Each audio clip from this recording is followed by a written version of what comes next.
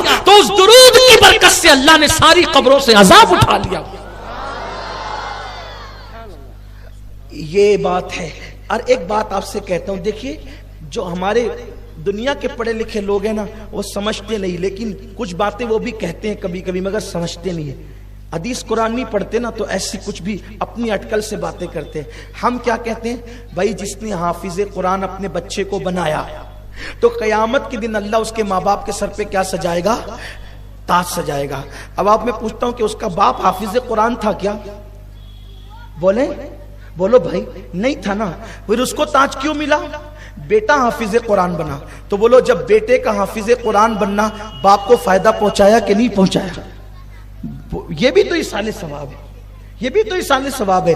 تو اس طرح قرآن اور حدیث کے اندر ایصال ثواب آیا ہے، اس لیے ایصال ثواب کرتے رہو اور فلاح پاتے رہو۔ اپنے مردوں کے مرحومین کے نام سے ایصال ثواب کرو، بزرگوں کے نام پہ، اپنے پیروں کے نام پہ، اپنے مشائخ کے نام پہ، انشاءاللہ اس کی برکتیں ملتی رہے گی۔ اور بہت طویل داستان 14 صدیوں سے یہ ایصال ثواب کا سلسلہ چلتا آ رہا ہے۔ اب کبھی کبھی یہ بات کہی جاتی ہے کہ ہم پیش کرتے ہیں، نیاز بناتے ہیں، زردہ بناتے ہیں، پلاؤ بناتے ہیں، بریانی بناتے ہیں، کھچڑا بناتے ہیں، شربت بناتے ہیں، یہ سب ان تک پہنچتا ہے کیا؟ وہ تو آپ ہی کھاتے ہو۔ تو ایک آسان سی بات ہے، اگر آپ نے قرآن پڑھا تو قرآن کے اندر سورۃ الحج کے اندر ایک آیہ کریمہ ہے، اللہ فرماتا ہے کہ تمہارا قربانی کا گوشت اور خون یہ اللہ تک نہیں پہنچتا۔ بولو قربانی کس کے لیے کرتے ہو؟ کس کے لیے کرتے ہو؟ اللہ کے لیے۔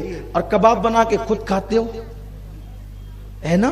بڑی بڑی ڈش بنا کے کھاتے ہو، تو قربانی اللہ کے لیے کی تو پھر گوشت بھی آپ کو اللہ کے لیے چھوڑ دینا چاہیے، لیکن ایسا نہیں ہوتا۔ ہم کیا کرتے؟ خود کھاتے، ثواب بھی ملتا ہے۔ تو اللہ نے یہ مسئلہ پہلے ہی حل کر دیا۔ اللہ فرماتا ہے تمہاری قربانی کا گوشت اور خون اللہ تک نہیں پہنچتا، بلکہ تمہارا کیا پہنچتا ہے؟ دلوں کا تقویٰ پہنچتا ہے اللہ تک۔ تو ایسے ہی بلا تمثیل ہماری یہ ڈشیں ولیوں تک نہیں پہنچتی، بلکہ دلوں کی محبت اور اس کا ثواب ان تک پہنچا کرتا ہے، ان تک ثواب پہنچا کرتا ہے، دلوں کی محبتیں پہنچا کرتی ہے۔ اب پتا چلا، یہاں پر ایک واقعہ مجھے اور یاد آ گیا۔ حضرت شاہ ولی اللہ محدث دہلوی رحمت اللہ علیہ فرماتے ہیں کہ میرے ابا جی شاہ عبد الرحیم ہر سال میلاد النبی صلی اللہ علیہ وآلہ وسلم کے موقع پر خوب دھوم دھام سے رسول اللہ کی نیاز کرتے تھے، لیکن ایک وقت تو ایسی غربت اور پریشانی کا عالم آیا کہ وہ کوئی نیاز حضور کے نام سے نہ کر سکے۔ اتفاق سے گھر میں بھنے ہوئے چنے پڑے ہوئے تھے، میرے والد نے اسی بھنے ہوئے چنے پر فاتحہ کر دی، حضور علیہ السلام کی بارگاہ میں ایصال ثواب کر دیا۔ اسی رات روتے روتے سو گئے تو خواب میں کیا دیکھتے ہیں کہ صدیق اکبر فاروق اعظم صحابہ ہیں اور ان کے جھرمٹ میں مصطفیٰ جان رحمت موجود ہے اور وہی بھنے ہوئے چنے رکھے ہوئے ہیں، اور اللہ کے رسول فرماتے ہیں لو عبد الرحیم نے بہت محبت کے ساتھ بھیجا ہے۔ یہ کون کہہ رہا ہے؟ شاہ ولی اللہ محدث دہلوی فرما رہے ہیں، جو اتنے بڑے محدث ہے، وہ خود مجدد ہے، ان کا بیٹا مجدد ہے، وہ خود محدث ہے، ان کے ابا محدث ہے، ان کا بیٹا محدث ہے، ان کا پوتا محدث ہے، ان کا پر پوتا محدث ہے، ولی الہی خاندان بڑا علم والا ہے۔ تو میرے آقا صلی اللہ علیہ وسلم کے دیوانوں، یہ جو آپ کہتے ہو نا کہ نیاز و فاتحہ یہ جاہلوں کا کام ہے، یہ جاہلوں نے نہیں کیا، شاہ ولی اللہ جیسے محدث نے کیا، یہ شاہ عبدالعزیز جیسے محدث نے کیا، یہ غوث العظم دستگیر نے کیا، یہ سرکار غریب نواز نے کیا۔ الحاوی للفتاوی میں امام سیوطی نے لکھا ایصال ثواب پر کے نام پہ کھانا سیدنا صدیق اکبر نے پکا کر تقسیم کیا۔ صدیق اکبر بھی یہ کرتے تھے۔ اس سے منع کرنا جہالت ہے، اس کو کرنا جہالت نہیں ہے۔ تو میرے آقا صلی اللہ علیہ وآلہ وسلم کے دیوانوں، لیکن ایک وضاحت کر دوں، اگر گھر میں نہیں ہو تو قرضہ لے کر نہیں کرنا، پانی پر بھی فاتحہ ہو سکتی ہے، شکر پر بھی ہو سکتی ہے، اور اس کی برکتیں۔ یہاں ایک بات عرض کروں، حدیث جو پڑھنے جا رہا تھا اس کو پڑھنے سے پہلے دیکھو بھائیو، آپ کریں گے آپ کا فائدہ ہے، ہمارا کام ہے صرف بولنا، آپ کو زبردستی پابند کرنا، یہ سب خوشی کے سودے ہیں، نفل عمل ہے، چاہو تو کرو چاہو تو مت کرو، کوئی بات نہیں، منع مت کرو۔ آپ اپنی دادی، اگر آپ کی دادی اماں حیات ہو تو دادی کے پاس جاؤ، نانی کے پاس جاؤ، یا آپ کی ماں بوڑھی ہو گئی تو ماں کے پاس جاؤ۔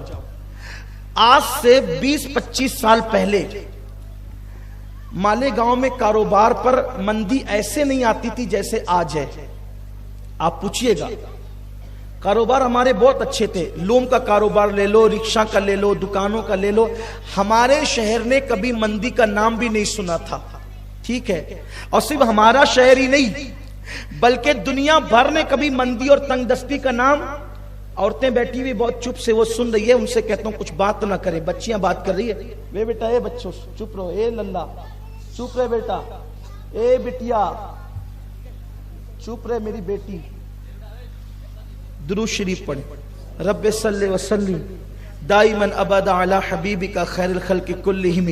توجہ فرمائیں، دنیا بھر نے کبھی بھی مندی کا نام نہیں سنا تھا آج سے 25-30 سال پہلے، برکت ہی برکت تھی، برکت ہی برکت تھی۔ کیوں برکت تھی؟ اس کی اصل وجہ تو اللہ جانے، اس کا رسول، اس کے بتائے سے، اس کے مقبول بندے جانے، لیکن میرے جو سمجھ میں آتا ہے وہ یہ ہے کہ ہر جمعرات کو ہر مسلمان کے گھر میں چاہے پانی ہو، چاہے شکر ہو، چاہے میٹھی چیز ہو، اس کے نام، چاہے وہ جمعرات کے دن رسول اللہ کے نام پہ، غوث پاک کے نام پہ، غریب نواز کے نام پہ، اولیاء اللہ کے نام پہ، ہر جمعرات کو ہر گھر میں فاتحہ ہوتی تھی۔ اب ہر گھر میں فاتحہ ہونے کی برکت کیا تھی؟ جب نبی کا نام گھر میں لیا جاتا تو نبی کا نام فاتحہ کے بہانے گھر میں لیا جاتا تو اس کی برکت کیا ہوتی تھی؟ آدم نے جب نام محمد لیا تو اللہ نے ان کی مشکل کو دور کر دیا۔ ہم نام محمد فاتحہ کے نام پہ جب ہر جمعرات گھر میں لیتے تھے تو اللہ اس کی برکت سے مصیبتوں کو دور فرما دیا کرتا۔ غوث پاک کا نام لیا جاتا، غریب نواز کا نام لیا جاتا تھا۔ میرے آقا فرماتے، عبداللہ ابن عباس کی روایت ہے کہ اصحاب کہف کا نام لیا جائے تو گھر میں چوری نہیں ہوگی، آگ نہیں لگے گی۔ ارے اصحاب کہف کا نام لے لو تو اتنی برکت ہوتی ہے، خود محمد رسول اللہ اور ان کی اہل بیت کا نام لو، ان کی اصحاب کا نام لو تو گھروں میں برکت نہیں ہوگی تو کیا ہوگی؟ جب سے تم نے بند کر دیا نا ایصال ثواب، پھر دیکھو تمہارے گھروں کا حال کیا ہوگی۔ نفل کام ہے، فرض نہیں ہے، کوئی واجب نہیں ہے، لیکن ہر نفل کام چھوڑا نہیں جاتا، ضروری نہیں ہے لیکن غیر ضروری بھی نہیں ہے، ضروری نہیں ہے لیکن غیر ضروری بھی نہیں ہے۔ ہمارے بچپن میں ہم دیکھتے تھے ہر جمعرات کو گلی گلی شیرنی تقسیم ہوتی تھی، بانٹنے والے بنو۔ آقا فرماتے ہیں جب تک تم اپنے بھائی کی مدد کرتے رہو گے اللہ تمہاری مدد کرتا ہے۔ اب مسلمانوں کو کیا ذہن دیا گیا؟ مت بانٹو، ہڑپ کرو، کھاتے جاؤ، اس کا چھین کھاؤ، اس کا چھین کھاؤ، اس کا لے ڈوبا، اس کا لے ڈوبا۔ ارے مسلمان دینے آیا، چھیننے نہیں آیا۔ تو یہ بزرگان دین کا طریقہ ہے۔ اچھا ایک اہم بات، اس کا فائدہ کیا؟ کچھ لوگوں کو ایسا لگتا ہوگا یار آج یہ بیٹھ کر کے صرف کھانے پینے کی بات کر رہے ہیں، اسلام میں کھانے پینے کا کیا فائدہ؟ یہ اچھی اچھی غذائیں تم بنا بنا کر پکا پکا کر کھاتے کھلاتے ہو۔ میرے بھائی اس کی حکمت یہ ہے، بہت سارے غریب مسلمان ایسے ہیں جو سال بھر پوریاں پکانے کا کبھی سوچ بھی نہیں سکتے، وہ امام جعفر صادق کی نیاز کی برکت سے ان غریبوں کو پوریاں نصیب ہو جاتی۔ بہت سارے غریب ایسے ہوتے ہیں جو اچھی اچھی ڈش بنانے کا سوچ بھی نہیں سکتے، لیکن نیاز اور لنگر کے نام پہ ان کے پیٹ میں وہ کھانا چلا جاتا ہے۔ تو کبھی تو کسی کا دل خوش کرو، کبھی تو کسی کو اور یہ بات یاد رکھنا، کھلا کر جتنا سکون ملتا ہے اتنا کھا کر سکون نہیں ملتا۔ مومن کی شان ہے وہ اپنا لقمہ دوسرے کے منہ میں ڈالتا ہے۔ تو میرے آقا علیہ السلام کے پیارے دیوانوں بات دور نکل گئی، عرض یہ کر رہا تھا کہ ایک کا عمل دوسرے کو فائدہ پہنچاتا ہے۔ آخری حدیث اس پہ تفسیرہ کر کے بات ختم۔ ایک صحابی کا انتقال ہوا، اب دھیان سے سننا، اس پہ بات ختم ہوگی. ایک صحابی کا انتقال ہوا. ان کے انتقال کے بعد ان کے میت میں، ان کے جنازے میں اللہ کے رسول علیہ السلام نے خود شرکت فرمائی. حدیث پاک کا مفہوم ہے جب ان کو قبر میں دفن کر دیا گیا، جب قبر میں ان کو دفن کر دیا گیا، مٹی ڈال دی گئی، تو آقا کریم صلی اللہ علیہ وآلہ وسلم ان کی قبر پر موجود رہے. جب آقا کریم صلی اللہ علیہ وآلہ وسلم قبر پر موجود رہے تو صحابہ نے کیا دیکھا؟ اچانک اللہ کے رسول صلی اللہ علیہ وسلم کے چہرے پر ایک عجیب سی ناگواری کے آثار، بظاہر پریشانی کے آثار نظر آئے. اس کے بعد اللہ کے حبیب صلی اللہ علیہ وسلم نے کہا سبحان اللہ سبحان اللہ الحمدللہ الحمدللہ اللہ اکبر اللہ اکبر. اللہ کے رسول علیہ الصلوۃ والتسلیم نے قبر بننے کے بعد تھوڑی دیر گزری، حضور قبر پر کھڑے ہوئے تھے، چہرے پر آثار ظاہر ہوئے افسردگی کے. سرکار نے تسبیح پڑھی، تکبیر پڑھی، اللہ رب العزت کی کبریائی بیان کی. پھر کیا ہوا؟ آقا کریم صلی اللہ علیہ وسلم کا چہرہ کھلنا شروع ہوا، اور ایسے کھل گیا جیسے گلاب کھلتا ہے یا 14ویں رات کا چاند جیسے تمتماتا ہے، ویسے حضور کے چہرے پہ خوشی کے آثار ظاہر ہوئے. پھر حضور وہاں سے نکلے. بہت عبرت والی بات ہے. صحابہ نے پوچھا آقا آپ نے جب یہ میت دفن ہو گئی اور آپ کھڑے تھے تو آپ کے چہرے کا رنگ اچانک بدل گیا، سرکار اس کی وجہ کیا تھی؟ پھر آپ نے تکبیر پڑھی، تسبیح پڑھی، رب تبارک و تعالیٰ کی کبریائی بیان کی، اللہ کی حمد بیان کی. پھر آپ کے چہرے پہ خوشی کے آثار ظاہر ہو گئے. آقا ارشاد فرماتے ہیں تمہارے اس نیک بھائی کو جب اس کی قبر میں رکھا گیا تو اس کی قبر تنگ ہو گئی تھی. اس کی قبر نے اس کو دبانا شروع کیا، قبر تنگ ہو گئی تھی.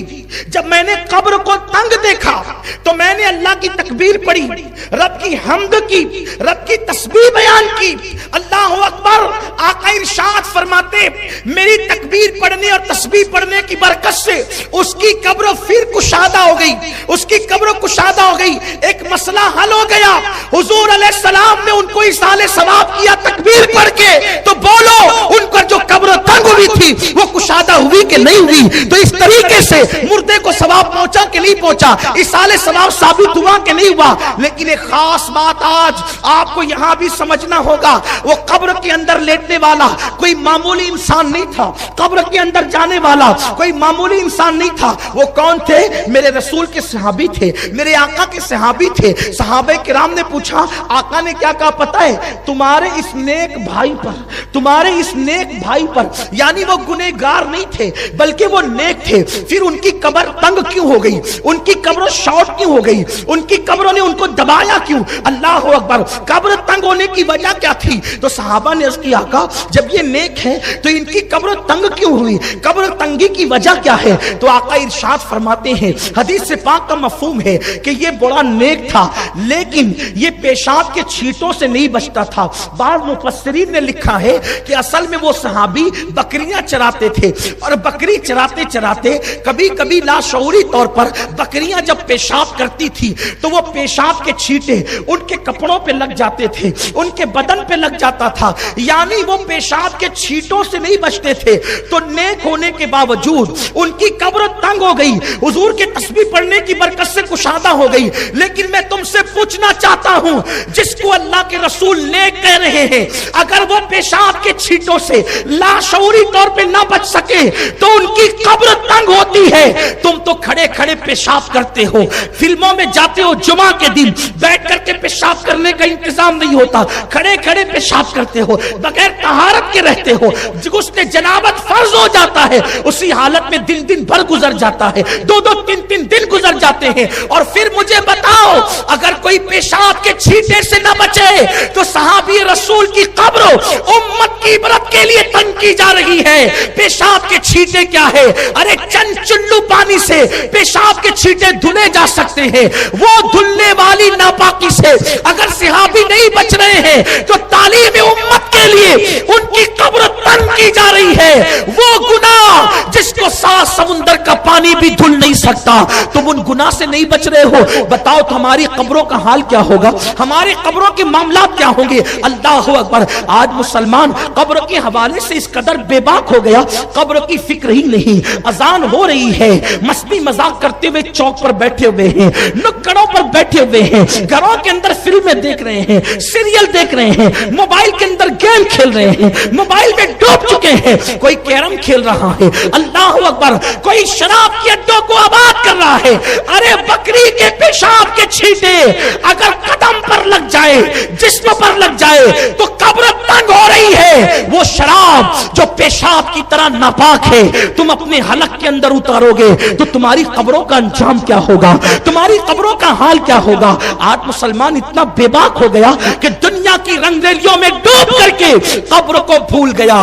یاد رکھنا، قبر وہ قبر ہے جہاں پر کسی کا خاندان نہیں دیکھا جاتا، قبر وہ قبر ہے اللہ اکبر جہاں کسی کی خوبصورتی نہیں دیکھی جاتی، کسی کی وجاہت نہیں دیکھی جاتی، کسی کی مال و دولت نہیں دیکھی جاتی۔ قبر انسان کو چاروں طرف سے دباتی ہے۔ اللہ کے رسول علیہ الصلوۃ والتسلیم فرماتے ہیں کہ جب بے نمازی کو اس کی قبر میں رکھا جاتا ہے تو جب قبر اس کو چاروں طرف سے دباتی ہے تو چاروں طرف سے اس کی پسلیاں آپس میں ایسے مل جاتی ہے۔ یہ انگلی کر کے اللہ کے حبیب نے انگلیوں کا اشارہ کر کے بتایا، دونوں طرف کی پسلیاں آپس میں مل جاتی ہے۔ اے میری قوم کے جوانوں، کیرم کلب میں بیٹھ کر کے وقت ضائع کرنے والوں، شرائط پر تاش کے پتے کھیلنے والوں، حرام لقمہ اپنے پیٹ میں ڈالنے والوں، ایک وقت وہ جلد آنے والا ہے۔ موت کی تلوار تمہارے سروں پر بھی لٹک رہی ہے، موت کی تلوار میرے سر پہ بھی لٹک رہی ہے۔ بولو ہم نے کیا تیاری کی ہے؟ آج مال و دولت کی محبت میں اتنے غافل ہو گئے کہ قبر کو بھول گئے۔ میرا اللہ قرآن میں فرماتا ہے الہاکم التکاثر حتی زرتم المقابر، مال کی زیادہ طلبی نے تمہیں ہلاک کر دیا یہاں تک کہ تم قبر کے دہانے تک پہنچ گئے۔ آج نہ حلال دیکھا جا رہا ہے نہ حرام دیکھا جا رہا ہے، الگ الگ انداز سے کاروبار کیے جائے۔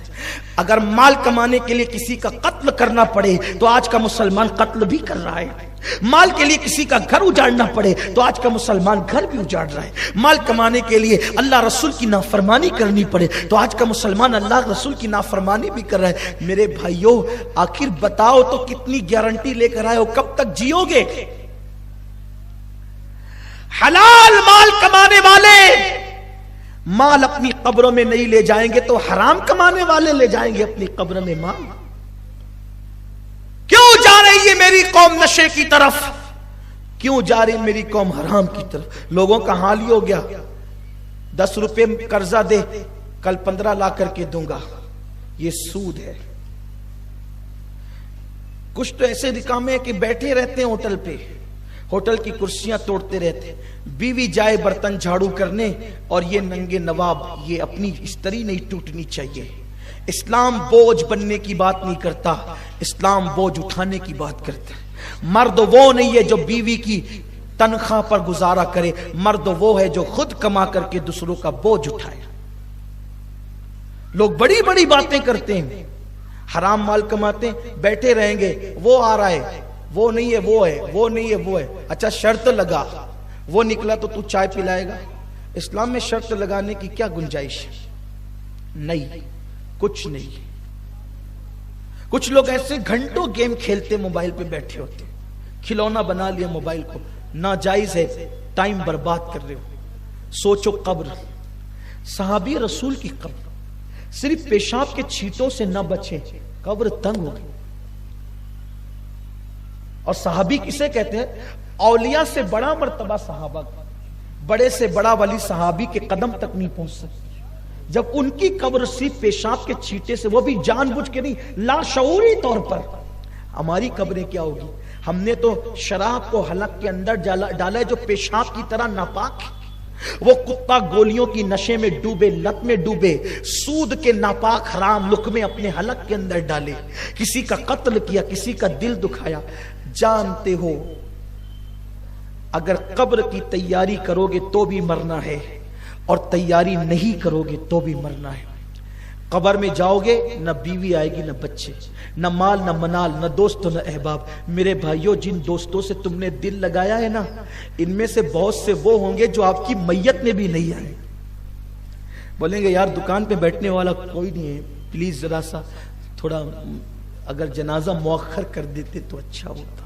ہنسنے کی بات نہیں ہے، قبر میں اکیلے جانا ہے، اکیلے، اور وہاں صرف عمل پوچھا جائے گا، عمل، اعمال کام آئیں گے، کیا کیا تیاری کی ہے۔ اللہ نے ہمیں دنیا میں ٹائم پاس کرنے کے لیے نہیں بھیجا، دوسروں کا مذاق اڑانے کے لیے نہیں بھیجا، آوارہ گردی کرنے کے لیے نہیں بھیجا، عورتوں پہ بدنظری کرنے کے لیے نہیں بھیجا، کسی کا گھر اجاڑنے کے لیے نہیں بھیجا۔ اگر ایک چھوٹی سی نیکی رستے سے تکلیف دینے والی چیز کو ہٹا کے نیکی کر سکتے ہو تو کر لو، قبر میں کام آئے گی۔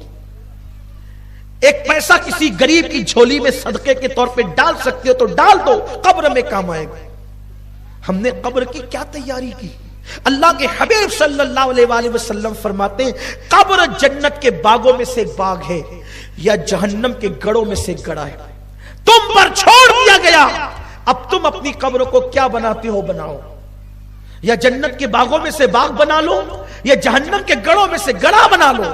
قرآن کہتا ہے الذی خلق الموت والحیات لیبلوکم ایکم احسن عملا، اللہ نے زندگی اور موت پیدا کر کے تم سے امتحان لیا ہے، کون تھوڑی سی زندگی کو پا کر اچھا عمل کرتا ہے۔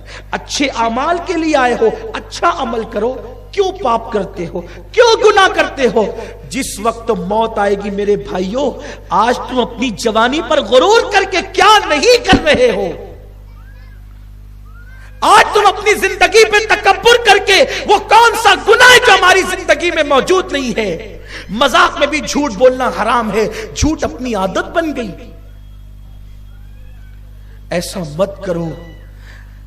اپنی گفتگو کو اختتام پر لے جاتے ہوئے کہوں، قبر کیا ہے صرف اتنا سمجھ لینے والا انسان قبر کی تیاری کرے گا۔ بات قبر کی آ گئی ہے تو میں عرض کروں، وہاں کا تو دن بھی رات سے خطرناک ہے میرے بھائیوں، وہاں کا دن بھی رات سے خطرناک ہے، تو وہاں کی رات کا عالم کیا ہوگا؟ اگر اپنے کمرے میں ہم ہو، لائٹ آف ہو جائے، لائٹ چلی جائے، پنکھے بند ہو جائے تو اپنا 10 بائی 10 کا کمرہ ہمیں پریشان کرنے لگتا ہے۔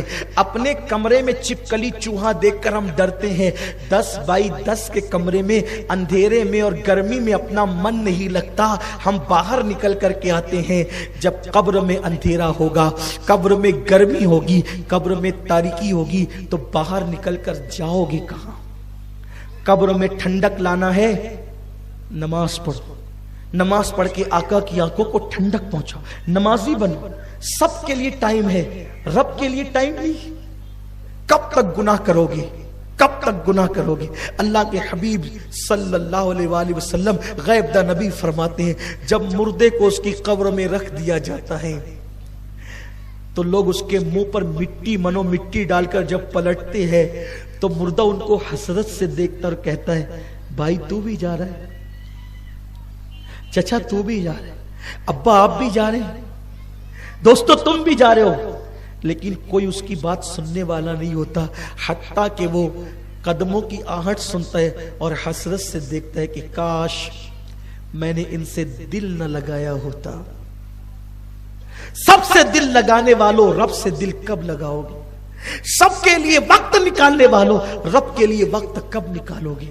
جن لوگوں کو یہ معرفت نصیب ہو گئی وہ اپنی قبروں کی راتوں کو درست کرنے کے لیے پوری رات روتے تھے۔ اور یاد رکھنا، جنہوں نے قبر کی تیاری کی انشاءاللہ ان کی قبر جنت کے باغوں میں سے ایک باغ ہوگی، ان کے لیے جنت کا بستر بچھایا جائے گا، ان کے لیے جنت کا بستر بچھایا جائے گا اور کہا جائے گا نم کا نومت العروس، سو جا ایسے جیسے پہلی رات کی دلہن سوتی ہے۔ غفلت مت کرو، یہ زندگی پہلی اور آخری مرتبہ دی گئی ہے۔ کب تک کے نشے کی لت میں پڑو رہو گے؟ کب تک لڑائی جھگڑے کرتے رہو گے؟ کب تک کیرم کلبوں پہ وقت گزارتے رہو گے؟ کب تک تاش کے پتے کھیلتے رہو گے؟ کب تک موبائل کے اندر گم رہو گے؟ موبائل ضرورت کے مطابق استعمال کرو، منع نہیں ہے، لیکن پوری رات پورا دن اس میں لگا رہے ہو؟ نہیں میرے بھائی، بہت جلدی بہت جلدی موت آئے گی۔ آقا ارشاد فرماتے موت جب آتی ہے تو اتنی تکلیف کے ساتھ آتی ہے کہ تلوار کی 313 ضربیں اگر ایک ساتھ کسی کے اوپر لگائی جائے تو اتنی تکلیف نہیں ہوتی جتنی روح کے نکلتے وقت انسان کو تکلیف ہوتی۔ جو ایمان پر دنیا سے چلے گئے وہ کامیاب ہو گئے، اب باری اپنی ہے، اس گھاٹی سے ہمیں گزرنا ہے، اس کی تیاری کرو۔ دنیا کی رنگریلیوں میں کب تک ڈوبے رہو گے؟ لوگ کہتے ہیں ارے وہ ابھی بیٹھا تھا ابھی چلا گیا، ابھی کھانا کھا رہا تھا چلا گیا، ابھی مجھ سے مل کے گیا چلا گیا۔ جیسے ہم لوگوں کے لیے کہہ رہے ہیں، ایک دن لوگ اپنے لیے بھی کہیں گے ابھی کھڑا تھا چلا گیا، ابھی بیٹھا تھا چلا گیا۔ تھوڑا اللہ کے لیے اپنے حال پہ رحم کر۔ تمہاری منت کرتا ہوں، تمہارے ہاتھ جوڑتا ہوں، میری قوم کے جوانوں، دنیا میں پاپ کے لیے نہیں آئے تھے، دنیا میں گناہ کے لیے نہیں آئے تھے، دنیا میں بدکاری کے لیے نہیں آئے تھے، اپنی قبر کو بہتر بنانے آئے تھے، اپنی آخرت کو بہتر بنانے آئے تھے۔ بھولا ہوا سبق یاد کرو، مدینے کے تاجدار نے تمہاری آخرت کو سنوارنے کے لیے جو تمہیں اصول عطا کیے ہیں ان اصول کو اختیار کرو۔ خدا کے لیے قبر میں کوئی کام نہیں آئے گا، قبر میں ہمیں اکیلے جواب دینا ہوگا۔ قبر کے اندھیرے کو اگر اجالے میں تبدیل کرنا ہے، اللہ کے گھروں کو آباد کرو، داڑیاں منڈا کر گٹروں میں مت پھینکو، چہروں پہ داڑیاں سجاؤ، صدقہ کثرت سے دو، اللہ بری موت سے بچائے گا۔ آقا ارشاد فرماتے ہیں جو کثرت سے صدقہ دیتا ہے اللہ اس کو بری موت سے بچاتا ہے۔ ہمیشہ سچ بولو تاکہ مرتے وقت زبان پہ کلمہ نصیب ہو، اچھی موت آئے، کلمے والی موت آئے۔ گانے مت گنگناؤ، کانوں میں ایئر فون لگا کر کے وقت مت برباد کرو۔ آج میرے شہر مالیگاؤں شہر جس کو ہم کہتے ہیں گنبد و مینار کے شہر کے نام سے پوری دنیا میں مشہور ہے مالیگاؤں، لیکن رات کے 2-2 3-3 بجے تک 4 لڑکے وہاں بیٹھے، 2 لڑکے وہاں بیٹھے، 6 جوان وہاں بیٹھے، کیا کر رہے ہیں؟ کچھ نہیں، صرف ٹائم پاس کر رہے ہیں۔ میرے بھائی بتا، جتنا تو نکڑ پہ بیٹھ کے وقت برباد کر رہا ہے، اگر گھر میں بیٹھ کر کے تو اتنا وقت درود پڑھے تو کم سے کم 1000 مرتبہ تو درود شریف پڑھ سکتا ہے۔ اگر نہیں توفیق ہے تو کم سے کم بیوی بچوں کو ہی ٹائم دو۔ بچے ترس جاتے ہیں یار ماں باپ سے ملنے کے لیے، اپنی اولاد کو وقت دو۔ لوگ کہتے ہیں مولانا بچے بڑے ہونے کے بعد ماں باپ کے پاس رکتے کیوں نہیں؟ قصور اپنا ہے۔ بچوں کو بچپن میں ماں باپ کی ضرورت ہوتی ہے اور بڑھاپے میں ماں باپ کو بچوں کی ضرورت ہوتی ہے۔ تو بچپنے میں بچے آپ دیکھتے ہوں گے کہ ہر جگہ آنے ضد کرتے، ابا میں بھی آؤں گا، امی میں بھی آؤں گا۔ کیوں؟ اس کو ماں باپ سے اتنا لگاؤ ہے کہ وہ ہر جگہ ماں باپ کے ساتھ رہنا چاہتا ہے۔ لیکن ہم بچوں سے رابطہ نہیں بنا کر کے رکھتے اور ہم ان کو دور دور دور دور کیے رہتے ہیں، دوستوں میں، یاروں میں، اس میں ہمیشہ لگے رہتے ہیں، ان کو ٹائم ہی نہیں دیتے۔ سب کو ٹائم دیتے، بچوں کو ٹائم نہیں دیتے، تو بچے ماں باپ سے دور رہنے کے عادی ہو جاتے ہیں۔ پھر وہ اتنے عادی ہو جاتے ہیں کہ جب ہمیں ضرورت پڑتی ہے بڑھاپے میں تو پھر وہ ہمارے قریب نہیں آتے۔ اس لیے اپنے بچوں کو بھی ٹائم دو، اپنی بیوی کو بھی ٹائم دو، یہ بھی عبادت ہے۔ ایک بچے کا بہترین دوست اس کا باپ ہو سکتا ہے، اس کی ماں ہو سکتی ہے۔ ٹائم دو، وقت دو۔ اللہ کے رسول علیہ السلام اتنی مصروفیات کے باوجود اپنے اہل خانہ کو ٹائم دیتے تھے۔ حضرت سیدنا سلمان فارسی کہتے ہیں حضرت فاروق اعظم نے بھی کہا کہ میں ایک بار حضور کے گھر گیا تو میں نے دیکھا حضور نے گھٹنے ٹیک دیے، ہاتھ ٹیکے ہوئے ہیں اور حضور اس طرح چل رہے ہیں اور امام حسین ان کی پیٹھ پہ بیٹھے ہوئے ہیں اور کہتے ہیں نانا میرے گھوڑے کی لگام کہاں ہے؟ تو حضور نے منہ میں ڈورا لے کر کے وہ ڈورا امام حسین کو پکڑا دیا ہے، اور ایک حدیث ہے کہ حضور نے اپنی زلفیں ان کو پکڑا دی ہے۔ کیا کبھی ہم بھی اپنے بچوں کے ساتھ ایسے کھیلتے؟ ہم نے کبھی بھی بچوں کو، یہ امام حسین کی فضیلت اپنی جگہ ہو گئی، لیکن ہمیں اس سے اسوہ کیا ملا کہ ہم نے بھی تو کبھی بچوں کے ساتھ بچہ بن کے کھیلنا ہے۔ رات کے 3-3 بجے تک نکڑ پہ بیٹھو گے تو بچوں کو ٹائم کب دو گے؟ اور بیٹھنے کا فائدہ کیا ہے؟ حیرت ہے کہ تمہیں لوگ آ کر کے کہتے ہیں کہ گھروں میں جاؤ، تم لوگوں کو سکھانے آئے تھے، دنیا آج تمہیں سکھاتی۔ کیا دین آ گئے؟ آج مسلمان جتنا بدنام ہے اتنا کوئی بدنام نہیں ہے۔ کتنا رونا رویا جائے، کتنی بات کہی جائے، ارے نئی نیند آتی کتاب پڑھو، گھر میں جا کے قرآن پڑھو، تفسیر پڑھو، دینی کتاب پڑھو، حضور کی سیرت پڑھو، اللہ کے حبیب علیہ الصلوۃ والتسلیم کی سیرت طیبہ کا مطالعہ کرو، وقت کا صحیح استعمال کرو۔ برنارڈ شاہ نے کہا تھا کہ دنیا کا بہترین مذہب اسلام ہے، تو کسی نے کہا تھا پھر قبول کیوں نہیں کرتا؟ تو کہا بدترین قوم مسلم ہے۔ یہی ہو رہا ہے. اس لیے یہ پروگرامات اس لیے منعقد کیے جاتے ہیں ہم اپنے دین کی طرف آئے. سنی دعوت اسلامی کا مقصد آپ کو دین کے قریب کرنا ہے, اپنے مذہب کے قریب کرنا ہے, مسلک کے قریب کرنا ہے, بھولا ہوا سبق آپ کو یاد دلانا ہے. الحمدللہ اس علاقے میں ہمارے مبلغین درس دیتے ہیں اور لوگوں کو دین کے قریب کرتے ہیں, نمازیں سکھاتے ہیں. انشاءاللہ تبارک و تعالی اس علاقے سے 28 اور 29 دسمبر کو قافلہ نکلنے والا ہے. قافلہ جو نکلتا ہے اس میں بنیادی باتیں سکھائی جاتی ہے, بھولا ہوا سبق یاد دلایا جاتا ہے, آخرت کی فکر دلائی جاتی ہے, بہت ساری چیزیں سکھائی جاتی ہے. آپ سے میری گزارش ہے کہ اگر اللہ نے آپ کو وقت دیا ہے تو آپ اللہ کی راہ میں 2 دن کے لیے نکلے, قافلے میں اپنا نام لکھائیں. ہمارے مبلغین سفید امامے پر آپ کے درمیان موجود ہیں. اگر آپ قافلے میں سفر کرنا چاہتے ہیں 28 اور 29 دسمبر کو انشاءاللہ قافلہ یہاں سے روانہ ہوگا اس علاقے سے. آپ نام لکھائیں, ایک مرتبہ آپ قافلے میں سفر کریں گے تو آپ کو پتہ چلے گا کہ قافلے میں کیا کیا سکھایا جاتا ہے اور اس کی لذت کیا ہے. انشاءاللہ آگے آپ خود اس کے لیے اپنے آپ کو تیار کریں گے. اللہ تعالیٰ سے دعا کرتا ہوں اللہ ہماری دنیا اور آخرت کو سنوار دے. گفتگو کے درمیان کوئی غلطی ہو تو اللہ معاف کرے. استغفر اللہ ربی من کل ذنب واتوب الیہ. السلام علیکم. رسالت کے پروانوں ہر سنیچر کو بعد نماز عشاء سنی دعوت اسلامی کے عالمی مرکز اسماعیل حبیب مسجد میں سنی اجتماع ہوتا ہے. تو آپ حضرات پابندی کے ساتھ اس میں شرکت فرمائیں. سنی دعوت اسلامی کی website sunni dawat islami.net پر وزٹ کریں اور بہت ساری دینی معلومات حاصل کریں.